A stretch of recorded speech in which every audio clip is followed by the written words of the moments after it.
Elliot Ness Investigations presents The Unbelievable. Councillor McRae, Councillor Whitton. Thank you, Mr Mayor. I rise to support the rescission motion, and a councillor of 14 years. I agree with Councillor McRae. We have to make decisions on behalf of the whole community, but we are elected by the community. We don't work for council, and our council staff provide us with recommendations for us as councillors to deliberate on. We have the privilege of having a vote. We can make change, and because a complying development is a complying development doesn't mean it is right for Orange. That is our decision to make, because if we look at public housing, the problem we have here tonight is that we need public housing. There is no debate about that. We all agree on that. It's about where you put it. You can't put public housing into existing development estates because it is not fair. We're talking about, in development, you talk about social impact. There's another one, community welfare, the big one. Social impact and community welfare. It's about fairness. What is fair? You have people who have spoken here tonight, and we saw their welfare at risk. They have worked hard to buy a home, build a home in an area that they chose. Now, we as councillors need to change policy for our staff to work with,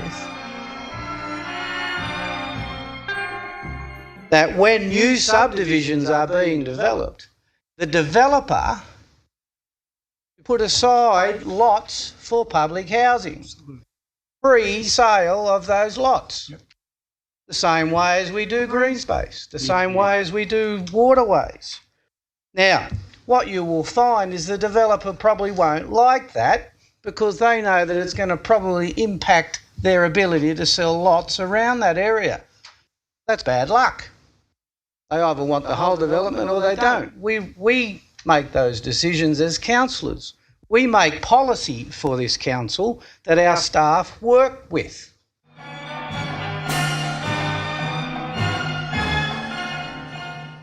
So with this decision tonight, no, it's not hard. It is a complying development, but we are elected by the community of Orange. We represent their needs, and when they are, and we speak on their behalf. I'm not speaking here as Jeff Whitton. I'm speaking here for the people who have come to me with concerns about where they live and the impact on their life and what they've worked hard for. And at the end of the day, the decision we make as council, you have to live by.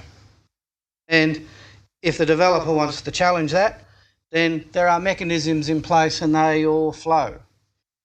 But we as councillors certainly have the say in this chamber and the luxury to vote.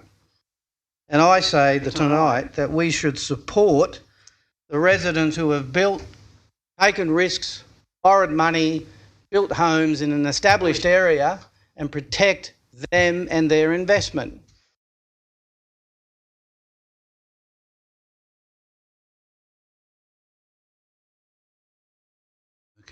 Councillor Whitton. Thank you, Mr Mayor. I suppose the speakers all spoke very well tonight, and the concerns aren't from those who live in the areas about these types of dwellings being built in existing areas. And while some of the speakers were talking about planning law, and they're dead right, in planning law, the DA has to be judged on its merits under planning law. Staff approve it or they refuse it, comes to us, and then we basically debate it and away it goes. But under planning law, you who own land in an area where a development is going to go have no rights. No rights, right? So there is no provision in planning law about what you think about the development that is going to be built near you. It does not exist. So when a DA comes to council, laws, and planning staff approve it, we are toothless tigers. We are probably giving you a false sense of anything to do with saying that we can help you by refusing it. Because we can't.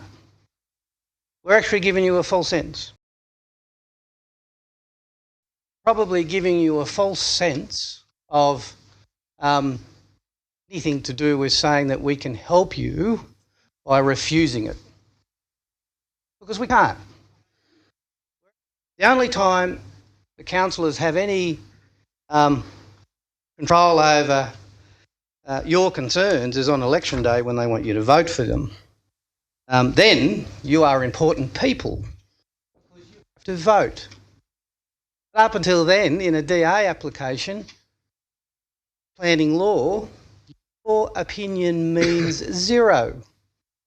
It means zero. If something near you is going to impact your life, your neighbours' lives, or your area that you live in, you have no say. That's a fact.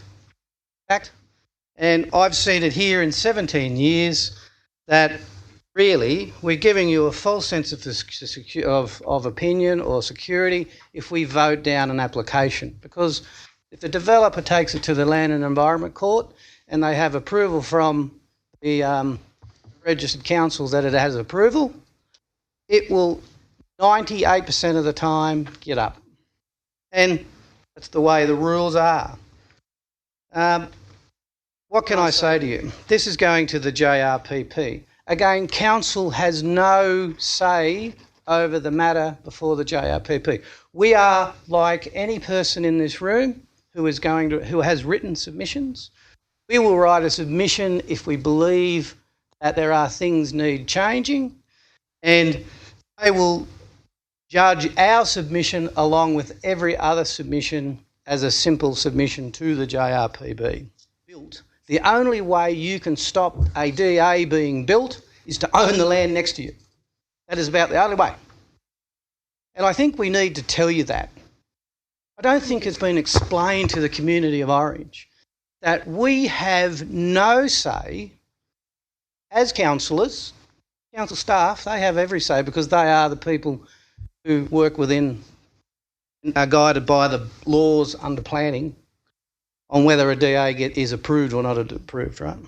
So we are simply instruments that are rubber stamping a approval, because if we refuse it, we must have planning law a reason to refuse it. If we don't have a reason to refuse it, it gets shot down. So in this particular instance, the sad thing is that we don't and can't refuse it.